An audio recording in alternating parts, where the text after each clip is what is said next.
Энэ 7 хоног чинь баахан хүнсний тухай ярьсан. Евразийн гэрээ мэрэ гэдэг ингээд маш олон хүнстэй холбоотой асуудлууд орж ирсэн. За тэгээд хүнстэй холбоотой бас нэгэн асуудал орж ирсэн нь юу вэ гэсэн чинь нөгөө гурилын онтой холбоотой асуудал орж ирсэн.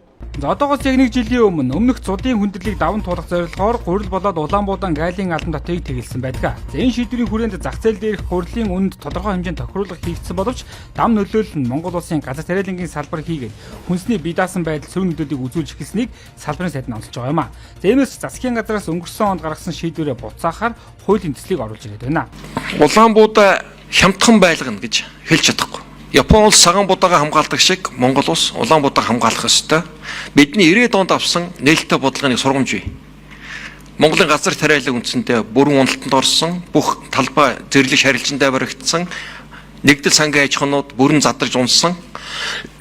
Үндсэндээ бид хүнсээ бусдаас гуйдаг болсон. Жил хүрэхгүй хугацааны дараа нөгөө нэг гайлын дотроо дахиж тавина. Яг тухайн үед би ярьж лээсгүй наадах ч одоо ийм хийж болохгүй. Тэгээд жил хүрэхгүй хугацааны дотор яасан бэ гэсэн чинь манай Монгол улсын Улаанбуудааны тариалалт болон энэ Улаанбуудааны салбар 40% уналтанд орсон гэдэг ийм мэдээ явсан. За тэгээд ямар амар хортой юм хийснийг бол бүгдээр энэ чэнэс харж болох хаа. Тэгээд худлаа шаадгийн мэн бөөнөрөө дээрэс нь хийсэн хууль нь жил хүрэхгүй хугацааны дараа ингээд бодит амьдралтайгаа нийцээд ингээд явд юм. Тэгээд хамгийн хэцүү нөгөө амар баясгалан үүргээ бүлтгэнэл хэлээ ингээд.